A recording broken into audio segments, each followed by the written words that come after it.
The glass didn't just shatter.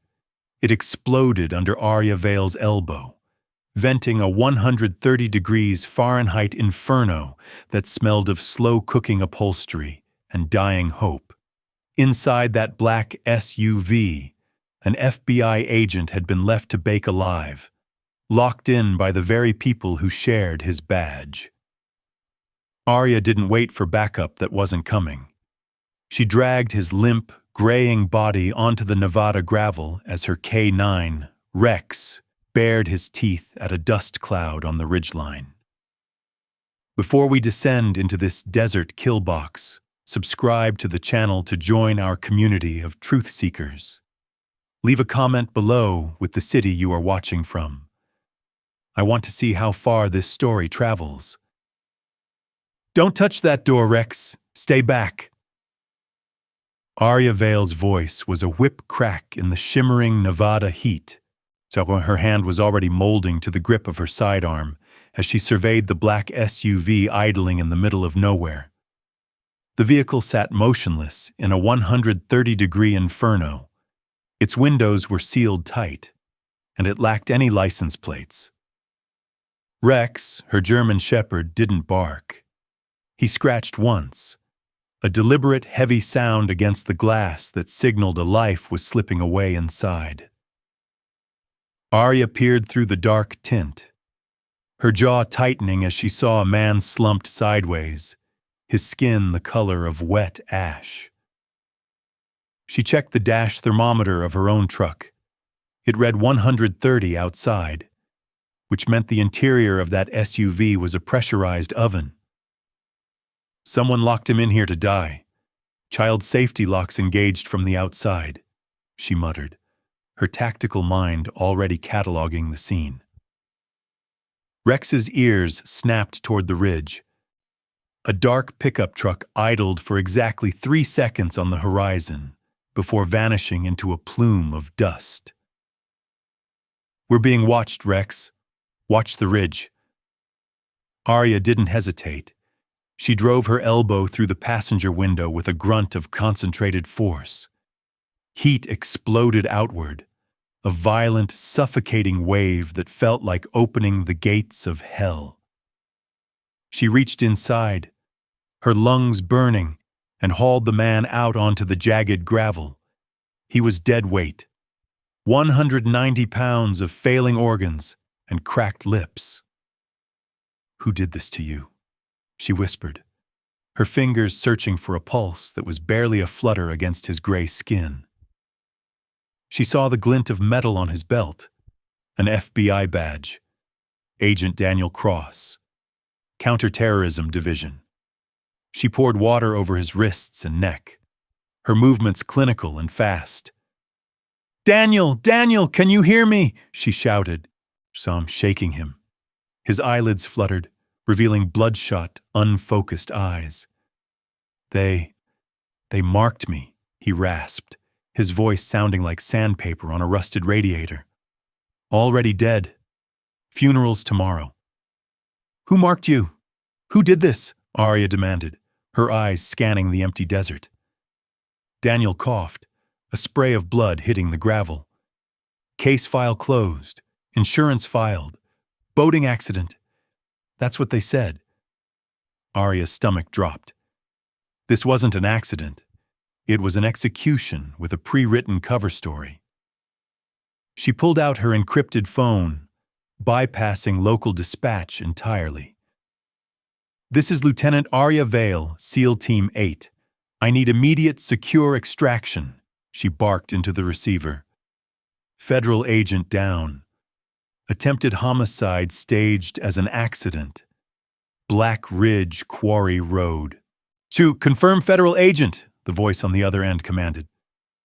"Confirmed. Daniel Cross, counterterrorism. He's supposed to be dead already." Arya replied, her voice cold. The response was chilling. "Stand by, ETA 40 minutes, Vale. Do not engage local authorities." Daniel's hand suddenly gripped her wrist with a desperate, weak strength. "They'll come back. They have to. I'm the evidence."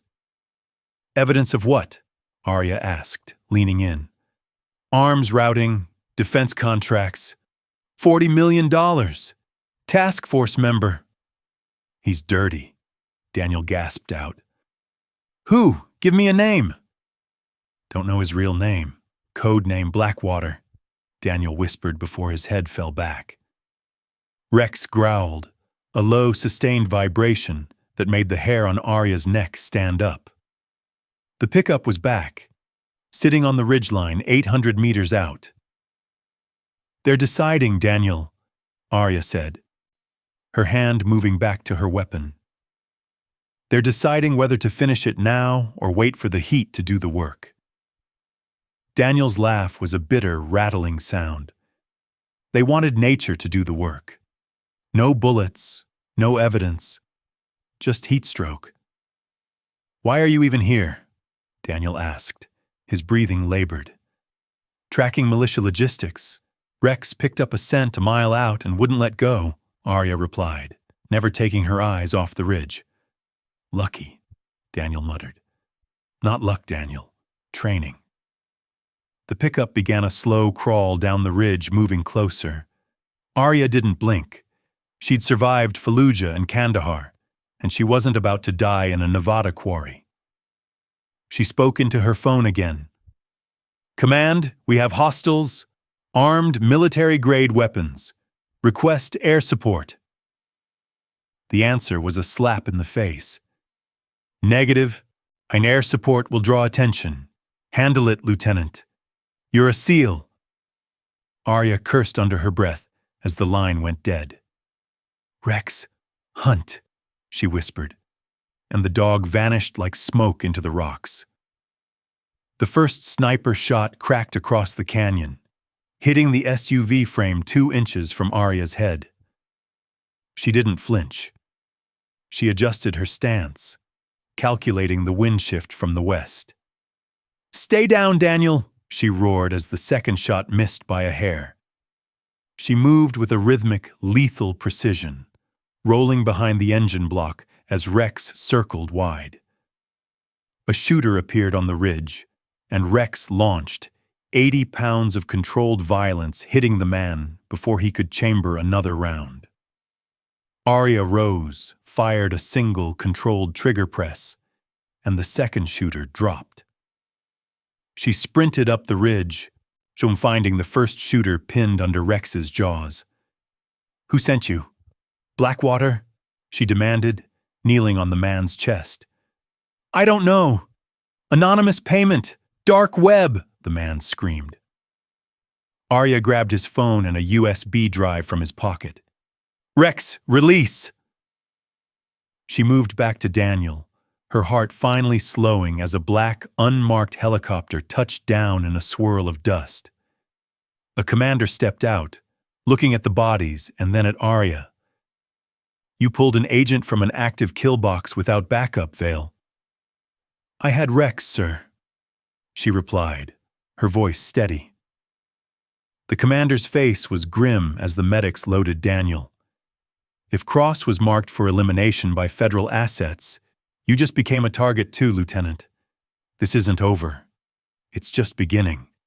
Arya watched the SUV shrink beneath them as they lifted off, the USB drive heavy in her pocket and the desert heat still burning in her lungs. The helicopter banked hard over the jagged Nevada peaks as Daniel's hand shot out, grabbing Arya's sleeve with a strength that shouldn't have been possible for a dying man. He ripped the oxygen mask aside, his eyes wide and bloodshot, fixed on her with a primal intensity. Lieutenant, the USB drive from the shooter. Don't let them take it, he gasped, his voice barely a rattle over the roar of the rotors. Arya's hand instinctively went to her pocket, her pulse quickening as she realized the stakes had just shifted from a simple rescue to a full-blown conspiracy. Why, Daniel? Who am I protecting it from? She asked, leaning in close so the medic wouldn't hear. Daniel's grip tightened, his knuckles white as he coughed, a fleck of blood hitting the floor. 3 weeks ago, I flagged irregular wire transfers, $40 million in weapon shipments that never arrived, he whispered, his eyes darting toward the cockpit. Arya felt a cold knot form in her stomach. He wasn't talking about foreign terrorists. He was talking about an inside job. Someone inside federal oversight is arming the same networks you were tracking, Arya. It's treason for profit, he said, the words hanging heavy in the pressurized cabin. As the helicopter touched down on the tarmac, the commander was already waiting, flanked by two men in dark suits with federal badges glinting in the sun. Arya's hand moved toward her sidearm, her SEAL training screaming that something was wrong. She didn't like the way they were looking at Daniel. "Easy, Lieutenant. They're internal affairs," the commander said. Yeah, but his own expression was a mask of doubt.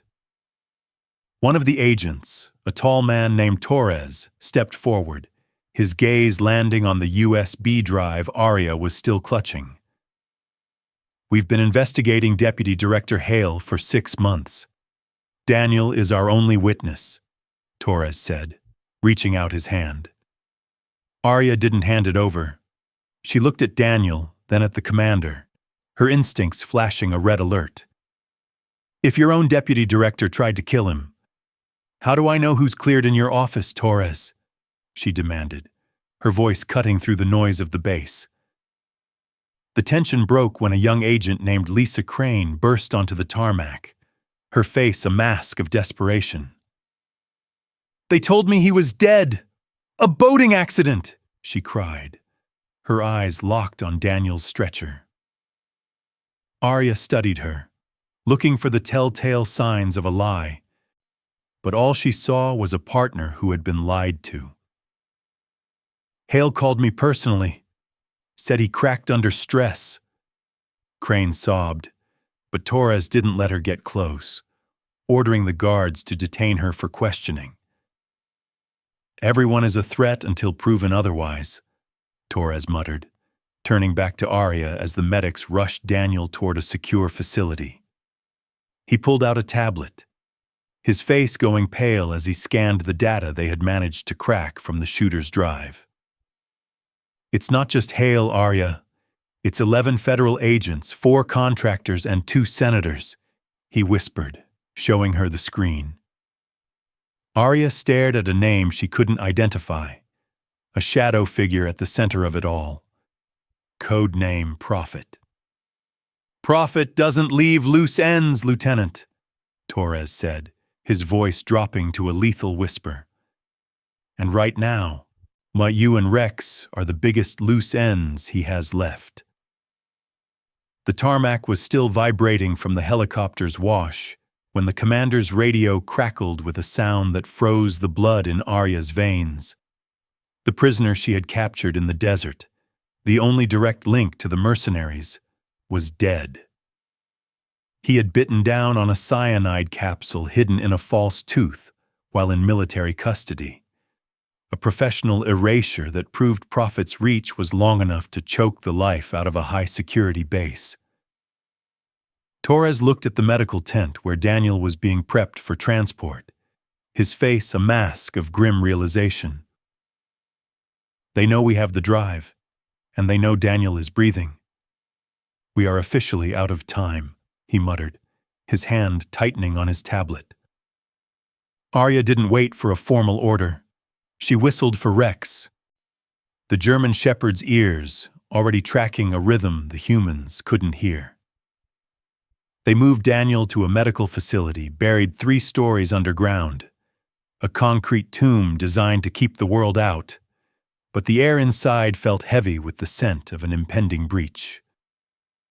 Daniel was propped up in the hospital bed, his skin still ashen, but his eyes burning with a feverish, desperate clarity as he grabbed Arya's wrist. "The cloud files. I have to access them now before Prophet scrubs the servers," he rasped, his voice cracking with urgency. "Torres has his team on it, Daniel. You need to breathe," Arya countered, but the agent shook his head so violently the IV lines rattled. "They won't crack it. It's triple encrypted with a biometric lock that only I can open," he gasped, his grip like a vice. "Once I say the name of the person running this, choosing everyone in this room becomes a target. Prophet isn't just a criminal. Prophet has federal-level kill authorization," he whispered, sending a shiver of ice down Arya's spine.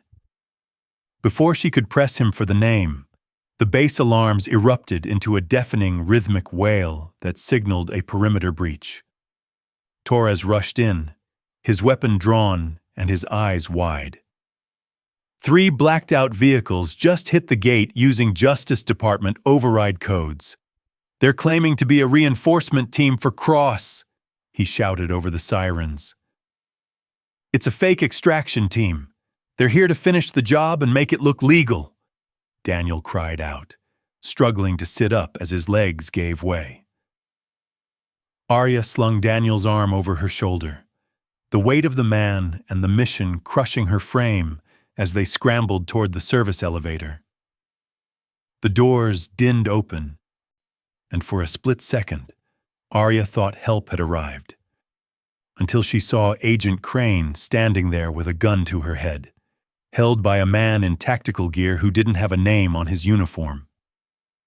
"Stop right there, Lieutenant. Hand over Agent Cross, and nobody else has to die today," the gunman said, his voice as calm and professional as a surgeon's. Arya didn't lower her weapon. Her finger was a hair's breadth from the trigger as she felt Rex coil beside her like a loaded spring. "You shoot the dog, I shoot you. Then your whole operation falls apart because you need us alive for the paperwork," she said, her voice a flat, lethal line of steel. The gunman's eyes flickered, a momentary lapse in his resolve, and that was all the opening Rex needed. The dog launched, not at the man, but at the emergency stop button on the elevator panel, his jaws clamping down with a force that sent the lift into a jarring, sparks-flying halt. Gunfire erupted, the bullets chewing into the concrete inches from Daniel's head as Arya shoved the wheelchair into the stairwell. They began a frantic, bone-jarring climb up the fire escape, 3 stories of metal scaffolding vibrating under the weight of tactical boots closing in from above and below. "Saving me isn't worth dying for, Arya. Leave me!" Daniel shouted, his voice nearly lost to the wind. "I've watched good men bleed out on foreign soil because I couldn't get to them fast enough," Arya roared back, her lungs screaming for oxygen as she hauled him onto the roof. "I didn't save them, but I am damn well saving you. Now shut up and hold on." They hit the vehicle depot in a blur of motion, Arya hot-wiring a military Humvee in 3 seconds flat as the tactical team breached the roof door behind them. She slammed the accelerator, the engine roaring like a caged beast as they crashed through the depot gates and vanished into the pitch-black Nevada night. "Who is Prophet, Daniel? Give me the name," she demanded, her knuckles white on the steering wheel as the headlights of their pursuers flickered in the rearview mirror. Daniel leaned back, his breathing ragged as he clutched the biometric drive to his chest. "Senator Rebecca Marsh, Armed Services Committee. She's been arming the enemy and investigating the fallout for 7 years," he finally confessed. Arya felt the world tilt. They weren't just fighting a corrupt agent anymore. They were fighting the very heart of the government. Through the Humvee's tires screamed as Arya jerked the wheel, plunging the massive vehicle off the asphalt and into the jagged embrace of a dry riverbed, to lose the headlights gaining in the rear view. Senator Rebecca Marsh. She's the architect of every false flag operation on this soil for a decade, Daniel choked out, his hand trembling as he clutched the biometric flash drive. Arya didn't flinch. Her jaw set as she navigated the narrow rock walls, her tactical mind already pivoting toward a decommissioned SEAL training facility 2 hours north. If she's the one writing the legal justifications for our deaths, then we make the evidence public before she can sign the warrant, she declared, her voice a lethal hum of resolve. They reached the bunker, a concrete tombstone rising from the desert where Arya punched in her old unit codes, the lock clicking green with a haunting familiarity. She lowered Daniel into a chair at the communication station, his skin ashen under the flickering fluorescent lights as he pressed his thumb to the reader to begin the upload. We send it everywhere. Congress, the international press, WikiLeaks. She can't kill everyone who sees this, Daniel whispered, his fingers flying across the keys. The screens came alive with a flood of data. $160 million in illegal arms deals and contract kickbacks, proving that the prophet wasn't just a traitor, but a monster feeding on the chaos she created. Suddenly, Rex's ears snapped forward, a low, sustained growl vibrating through his chest as a red laser dot began to sweep across the exterior walls. "They have sniper support. Keep that upload moving, Daniel," Arya barked, grabbing her rifle and moving toward the entry points. The front door exploded inward, a deafening blast followed by the blinding white of flash grenades. Arya fired in controlled rhythmic bursts, her muscle memory taking over as she dropped the first 2 hostiles breaching the threshold. "They're jamming the satellite signal. The upload stopped at 18%. Daniel roared in a panic. Arya rolled behind a server rack, bullets chewing into the concrete inches from her head as she counted her remaining rounds. "Switch to the underground hardline, Daniel, now!" she commanded, firing 3 rounds to suppress the next wave of attackers. "It'll take 40 minutes. We don't have that much time," he cried back. Arya didn't look at him. She just reloaded her last magazine. "Then I'll buy you every second of it. Just don't stop typing." The rear entrance shrieked as a breaching charge tore it open and a bullet grazed Arya's shoulder, a hot, searing pain she ignored as she returned fire. Rex launched himself at a gunman near the door, a blur of fur and teeth that bought Arya the split second she needed to neutralize the threat. Her phone buzzed in her tactical vest. A text from Torres. 10 minutes out, air support inbound, hold position. 10 minutes might as well be 10 hours, she muttered, her breath coming in ragged hitches as she drew fire away from the workstation. "Someone is accessing the files remotely with Senate-level override codes. It's Marsh," Daniel screamed, his eyes fixed on the screen where the data was being corrupted in real time. "I can't block her. She has system admin access."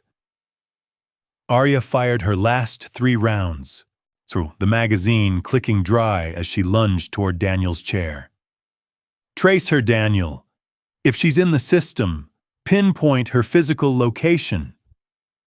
Daniel's hands blurred over the keys until he gasped. "She's at her private estate in Virginia. I'm sending the coordinates to Torres now." Before the final file could transmit, the screen went black, the connection severed remotely from a world away. "We only got 61% out.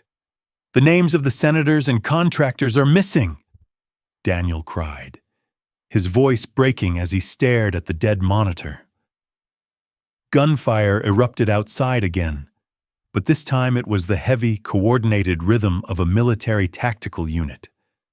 The bunker door burst open, and Agent Crane rushed in behind Torres, her face streaked with tears, but her weapon steady. "Senator Marsh is in custody.